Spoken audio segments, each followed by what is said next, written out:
안녕하세요 시청자 여러분들. 전일시장은 대부분의 정책주들이 끝물이다 보니까 저는 2차전지 관련주들이 워낙 낙폭이 심하다 보니 추가적인 시세가 나올 것으로 봤는데요.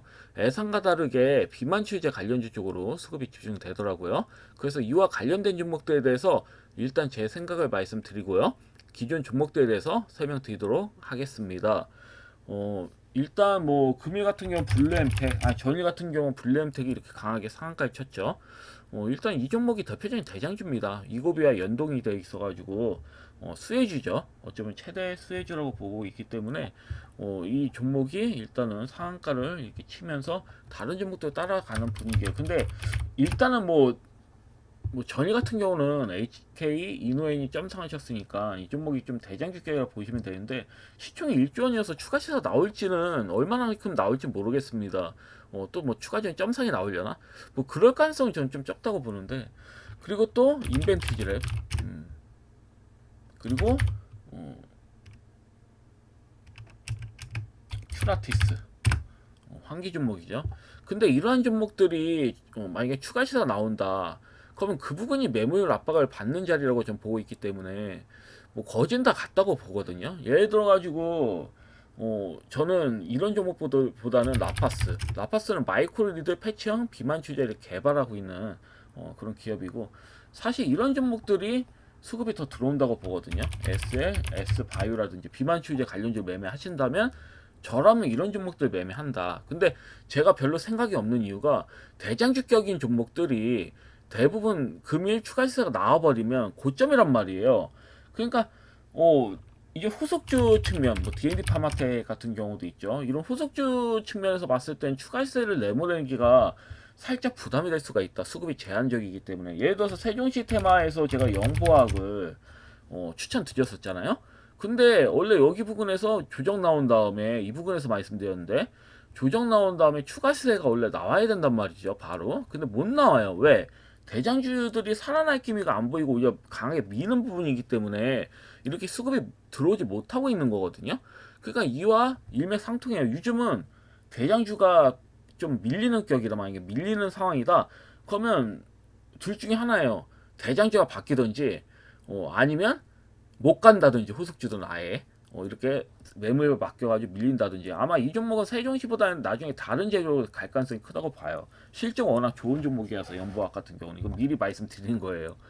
기존 종목에선 좀 예를 들어서 좀 말씀드렸기 때문에 일단 기존 종목이기도 하고. 그래서 보면 사실 21선 깨졌을 때는 이제 이런 종목은 손절을 하시는 게 맞는 건데 깨질 것 같지는 않아요. 제가 봤을 때는 시세가 나오긴 해야 되거든 원래는. 그래서 제가 예를 들어 가지고 뭐 비만추제를 만약에 매매를 하신다, 그러면 뭐 블루엠텍이나 뭐 인벤티지를 뭐 이미 크게 나온 애들 있잖아요. 그런 애들 따라 붙으실 필요 없어요. 뭐 D&D 파마텍이라든지 이런 기존 대장주들을 팩토링이라든지 이런 기존 대장주들을 따라 붙으실 필요는 없다. 차라리 이렇게 시세가 안 나오는 종목도 있잖아요. 바닥에서 치고 올라온 종목들을 매매하시는 게 혹시라도 고점에서 밀리더라도 손해를 덜 볼 수 있는 약간 그런 전략을 좀 취하시는 것이 제가 봤을 때는 좀 현명하다 보여집니다. 이거는 뭐 추천중 개념보다는 그냥 말씀드리는 거예요. 비만추제에 대해서 관심을 갖고 있는 시청자님도 계실 거라 보고 있기 때문에 말씀드리는 거고요. 추천주는 아닙니다. 매매는 안 해요. 비만추제는 안 보려고. 금일 추가 시세 나오면 끝나요. 제가 봤을 때는 그냥 끝난다고 보고 있기 때문에 안 보는 거죠. 그리고 이젠 일단은 이렇게 좀 보고 있기 때문에 굳이 비만추제 관련주를 보실 필요가 없다. 오히려 다른 종목들 보실 필요가 있다. 다른 섹터를 좀 보실 필요가 있다. 이렇게 말씀드리겠습니다. 자, 그럼 기준 종목도 하나씩 보도록 하겠습니다. 첫 번째는 쉴트웨어. 쉴트웨어는 예상대로 이렇게 강하게 수급이 또 들어왔어요. 그래서 이 정도에서는 차익 시전을 좀 보시는 게 맞겠죠. 그래서 이 부분 좀 보시면 될 것 같고, 오브젠도 앞전 고점 돌파 역시나 좀 나오는 모습. 그러면서 시세가 좀 강하게 나왔죠. 그래서 제가 이 부분에서 정확히 저점에서 이제 눌림자리 저점에서 추천을 드렸어요. 그 다음에 거의 뭐 보면 한 25%가량 수급이 들어왔고, 이런 형태는 추가 시세가 나올 가능성이 크다. 저는 이렇게 좀 보고 있는데, 그래도 앞전고점 돌파 나올 때부터 차익 시전을 좀 하시는 부분이 좋다. 이렇게 좀 볼 수가 있는 거고, 그 다음 대진 첨단 소재. 대진 첨단 소재도 뭐 이렇게 5% 이상 수급이 이렇게 또 들어왔다가 이렇게 미는 형태인데, 제가 봤을 때 2차 전지 관련된 종목들에 대해서는 전 나쁘지 않게 보거든요. 금일을 좀 이렇게 밀렸지만 다시 5일선, 요즘 5일선 깨트리는 게 맥점인 경우가 많아요. 보시면 5일선이 무너졌을 때 양봉달고 또 상승 흐름이 나오잖아요. 5일선이 또 무너졌어. 그러면 이런 종목들은 저는 하방 흐름이 강하게 친다 이렇게 생각을 안 해요. 왜냐면 2차 전지 관련주를 워낙 나쁘기 심하기 때문에 이와 맞물려서 갈 가능성이 크거든요. 그렇기 때문에 이런 형태에서 다시 또 밑으로 살짝 밀린다 하더라도 5일선 먹어주는 모양, 그리고 또 5일선 먹는 것도 모자라서 21선까지 먹어주는 모양이 나올 수가 있어요. 이런 형태는. 그래서 이 점 좀 참고하시면 될 것 같고요. 혹시 보유하고 계신 시청자분이 계신다면. 그리고 파이메디스 같은 경우도 추가적인 음봉 조정이 나온 형태예요. 근데 딱히 나쁘지 않게 본다. 요즘 5일선이 다 지금 상방으로 파고 들어왔기 때문에 5일선, 21선, 61선까지 다 파고 들어갔기 때문에 밀리더라도 딱히 의미는 없어요. 제가 봤을 때는 상방으로 한번 더 강하게 가야 된다. 저희 지금 보고 있기 때문에 시세가 나오질 않았어. 아주 완벽하게 회복을 해준 모습은 아니에요. 시즈메틱도 마찬가지죠. 그래서 상대론적으로 뭐 그 의료기 관련주 쪽으로는 아직 좀 밋밋하기 때문에 이런 종목들도 제가 봤을 때는 이런 분야도 수급이 강하게 좀 들어온다면 앞전 고점 돌파는 충분히 나올 수 있다. 저 이렇게 좀 보고 있거든요. 그래서 이 부분 좀 보시면 될 것 같고, HB 인베스트먼트 같은 경우도 딱히 나쁘지 않아요. 저평가되어 있고, 그렇지만 제가 항상 말씀드리죠. 좀 중기적인 관점을 좀 보셔야 된다. 그래서 중기적인 관점으로 좀 보기에는 좀 지루하다 나는 이런 종목 들고 하기에는, 그러신 분들은 단기 매매하시면 되겠죠. 이 종목 매매하지 마시고 단기 매매하시고 좀 중기적인 측면으로 보신다면 이 종목 주목이 끌고 갈 만하다. 그리고 창투사 관련주들이 단기적인 좀 맥점이 들어왔습니다. 단기적인 저점이 들어왔기 때문에 제가 봤을 때 뭐 반등이 뭐 한 번씩 나온다 한다면 이런 종목도 한번 상방 슈팅이 나와줄 수는 있다. 이렇게 좀 보고 있기 때문에 이 점 좀 잘 참고하시면 될 것 같다. 이렇게 좀 보여집니다. 그리고 대형 컴퍼니는 계속 반등은 나와주고 있어요. 21선 부근에서 딱 찍고 또 반등이 나와주는데, 저는 뭐 항시 말씀드리지만 밀리면 일자리 관련 좀 밀리면 매수 하셔야 된다고 봐요. 저는. 그리고 맥점입니다. 일자리 관련주는 이제 담을 때가 됐어. 원티드 랩도 그렇고 추가적으로 밀렸을 때는 뭐다? 담으셔야 된다. 상방으로 한번 갈 때 됐어요. 강하게 오픈들도 그렇고 이런 관련주들이 강하게 수급이 들어올 때가 되었다. 충분히 조정 나왔어요. 근데 매매하신다면 저는 뭐 원티드 랩이라든지 오픈물, 그 다음에 대형 컴퍼니 내에서 매매하시는 게 좋다고 보여집니다. 왜냐면 전체적인 일자리 관계는 다 가긴 할 거예요. 근데 정말 뭐 대형 컴퍼니 같은 경우는 진짜 추가적인 하나 나오면 정말 감사죠. 진짜 감사합니다. 감사하고 매수하셔야 돼요. 제가 봤을 때. 그 일자리 관련주는 항시 정책주 중에서 이젠 수급이 들어올 만한 종목들이 많지가 않아요. 유아용품 관련주하고 이제 제가 봤을 때 일자리 관련주인데, 유아용품 관련주보다는 일자리 관련주들이 조정이 충분히 보였기 때문에 전 일자리 관련주를 탑으로 봅니다. 다른 종목 보실 필요도 없어요. 그리고 또 이재명 이제 경선 후보의 이제 그 발언에 의해서 수급이 들어온 종목들 중에서 저는 유일하게 보고 있는 게 이제 탄소 관련주들도 사실 보시면 안 되는 거고, 왜냐면 이미 수급이 많이 들어왔고, 그렇기 때문에 제가 뭐 관심 있게 보는 거는 에너지 고속도로예요. 에너지 고속도로 관련주는 보셔도 된다. 왜냐면 에너지 고속도로 관련된 거는 제가 봤을 때 여야 상관없어요. 공통 정책주라고 저는 보고 있고, 이런 건 뭐 좀 지역 활성화를 위해서도 사실 시행되어야 되는 좋은 정책으로 저는 보고 있기 때문에, 또 일자리 관련주도 마찬가지로 공통된 그 정책주기 때문에 아마 이후에 나올 가능성이 커요. 이재명 뭐 대통령 후보가 이렇게 좀 되고, 어쨌든 민주당의 대표는 대통령 후보가 되고, 또 국힘에서도 또 대표가 나와서 이제 둘이 경합을 이제 또 하게 되면, 경쟁을 하게 되면 일자리 관련주는 이후에도 수급이 들어올 수가 있어요. 끝난 게 아니에요. 그래서 그렇게 좀 보시면 될 것 같고요. 그리고 2차 전지 관련주들을 한번 볼게요. 2차전지 관련주도 조정이 조금 나왔습니다. 근데 좋은 조정이죠. 추가 시세가 나오기 위한 좋은 조정이라고 저는 보고 있기 때문에 이미 21선을 다 넘겨서 사실 조정이 나와도 그냥 우습죠.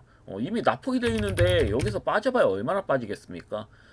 그냥 그러려니 하시면 돼. 아직 큰 시세가 나오지 않았거든요. 그냥 그러려니 하시면 됩니다. 무시하시면 된다고. 이렇게 가다가 장단부 한번 나올 때부터가 정말 뭐 스타트입니다. 그래서 이 부분 좀 잘 보시면 될 것 같아요. 2차전 관련주는. 그러면 정책주들 끝나면 전 2차전지 관련주들이 수급이 강하게 들어올 거라고 봐요. 그러면 들어올 만한 섹터가 없어요. 진짜 뭐 매매할 만한 그런 매력적인 섹터가 없습니다. 제가 봤을 때 2차전지 빼고는 이미 회복을 해줘야 돼. 일정 에코프로도 그렇고 뭐 다 납폭이 커가지고 회복을 해줘야 되는 부분이기 때문에 이 부분이 좀 잘 보시면 될 것 같습니다. 그리고 제가 전일 노바텍이라는 종목을 우리 정혜임들한테는 추천을 드렸다. 왜냐면 왠지 이게 차트 베이스도 좀 봤을 땐 좀 말도 안 되는 형태였고 그리고 이게 좀 불확실성이 좀 가시화됐을 때 매매하시는 게 좋긴 하거든요. 그래서 그 이후에 MP 머티리얼즈 같은 경우도 유리한 히트 관련주거든요. 근데 이 MP 머티리얼즈 같은 경우도 급등이 나왔단 말이에요. 그럼 급등이 나오면 이 종목도 이렇게 상승이 굉장히 좀 강하게 나옵니다. 그래서 제가 이렇게 보시면 전일 톡에다가 이젠 그 로바텍이라는 종목 매수 추천을 이렇게 좀 드렸어요. 그래가지고 예상대로 잘 맞았더라서 기분이 좋았는데 아마 금일 급등이 좀 나올 거예요. 만약에 제가 실시간으로 무료 이제 방송을 했다면 역시나 좀 말씀을 드렸을 텐데 좀 아쉽긴 하더라고요. 그래서 뭐 이 종목은 일단 뭐 건너뛰는 거고 뭐 일시적으로 나오는 거니까 건너뛰는 거고 일자리 관련주도 좀 잘 보시면 좋을 것 같고요. 자 그러면 간신 종목 제가 그 세 종목 가져봤는데 한번 보도록 할게요. 첫 번째 종목은 SV 인베스트먼트예요. 이 종목을 가져온 이유는 약간 좀 의아하다 생각하실 수가 있어요. 창투사 관련주를 가져왔네. 이미 끝물 아닌가? 근데 창투사 관련주들 대부분 보면 반등 한 번씩 나와야 될 자리고 특히 SV 인베스트먼트는 다른 창투사에 비해서 수급이 들어오질 않았어요. 왜냐면 이 종목은 프리우스 AI 관련주가 아니기 때문에 지분이 1도 없어요. DSC 인베스트먼트나 TS 인베스트먼트, 컴퍼니 K, 뭐 엘빈 인베스트먼트, 나와이비는 엄청나게 수급이 들어왔잖아요. 그 와중에 이 SV 인베스트먼트는 정말 찬밥 신세였다고 보시면 되거든요. 수급이 전혀 들어오질 않았고. 근데 재미난 게, 이 종목이 프리우스 AI와 직접적인 관계가 없어서 이번에 이제 테마주, 창투사 내에서는 완전히 좀 그 재해가 되면서 상대적으로 상승률이 저조했지만 내용을 자세히 들여다보면 프리오사 AI와 비슷한 업종인 리벨리온을 투자한 상태고요. 사실 프리오사 AI가 메타 인설이 나오기 전까지만 하더라도 국내 AI 반도체 관련 기업으로는 리벨리온이 더 큰 관심과 주목을 받았던 기업이고요. 그 외 AI 반도체 기업인 세미파이브, 엑시나, 실리콘박스의 지분을 가지고 있어서 필요해서 AI 지분만 없을 뿐 AI 반도체 관련된 기업에는 상당히 많은 자금을 투자한 상황이어가지고 이 기업은 좀 관심을 가지실 필요가 있다 이렇게 좀 보여져요. 그래서 금일 만약에 추가로 살짝 밀린다 그러면 이 종목은 잡으셔도 될 것 같습니다. 왜냐면 단기적인 반등 흐름 한번 강하게 나와줄 수 있어요. 단기적인 관점으로도 가능하고 좀 끌고 가시는 관점으로 가능합니다. 일단은 단타용으로 말씀드린 거기 때문에 단기적인 반등 흐름 나올 거다 보고 일단 추천드렸습니다. 이 종목은 상대적으로 수급이 들어오지 않아서 매력적이긴 해요. 매매하시기 좋아요. 그래서 이 부분 좀 보시면 될 것 같고 그다음에 UDM텍이라는 종목하고 MI 큐버 솔루션이라는 종목을 가져와 봤는데요. 이 두 종목을 관심 있게 본 이유는 그 기기가 우류가 생기는 즉시 AI가 발견을 하는 그런 기술을 가지고 있습니다. 그래서 에너지 고속도로의 핵심은 스마트 그리드라고 저는 생각을 해요. 그 스마트 그리드는 뭐 전기의 생산, 송전, 배전, 소비 전 과정을 실시간으로 모니터링하고 제어할 수 있게 만든 차세대 전력망이잖아요. 뭐 이해가 안 된다면 쉽게 말씀을 드리자면 효율적으로 전기를 나눠주는 기술이라고 그냥 간편하게 이해를 하시면 돼요. 그래서 제가 이외에 있는 종목을 가지고 있는 이유, AI를 이용해서 설비 이상 탐지, 그 다음에 품질 모니터링, 위험성 평가, 이제 자동 생성 등 실무 현장에서 즉각 활용할 수 있는 기술을 보유하고 있기 때문이에요. 그래서 에너지 고속도로 관련주로 엮일 확률이 매우 크다고 보고 있기 때문에 스마트 바이오 스마트 같은 경우도 엮이면서 바로 상한가 쳤죠. 그러면 다음날 뭐 물론 뭐 이렇게 수급이 드러나면 밀리긴 했지만 제가 봤을 때 에너지 고속도로 관련주는 좀 신선한 테마란 말이에요. 제가 봤을 때는 그렇기 때문에 UDM틱하고 그 MI 큐브 솔루션은 좀 관심 있게 좀 지켜보시는 게 좋다. 왜냐면 바로 진입하셔도 돼요. 금일 시초가에 그냥 진입하셔도 됩니다. 왜냐면 제가 연동해서 수급이 들어올 것 같거든요. 왠지 좀 강하게 이 두 종목은 UDM틱하고 이 두 종목은 일단은 테마적 엮여서 갈 가능성 크다고 봐요. 정책주가 거의 끝물이잖아요. 그 끝물이 와중에 저는 일자리 관련주하고 에너지 고속도 관련주는 매매해도 된다고 봐요. 충분히 조정이 나왔기 때문에. 그 외에 뭐 SV 인베스트먼트도 내용상으로는 굉장히 좀 좋은 구간이다. 이렇게 보고 있기 때문에 이 세 종목은 좀 관심 있게 지켜보셔도 무방할 것 같아요. 여하튼 금일 영상은 여기까지고요. 내일 또 뵙도록 하겠습니다. 감사합니다. 방송 마치겠습니다.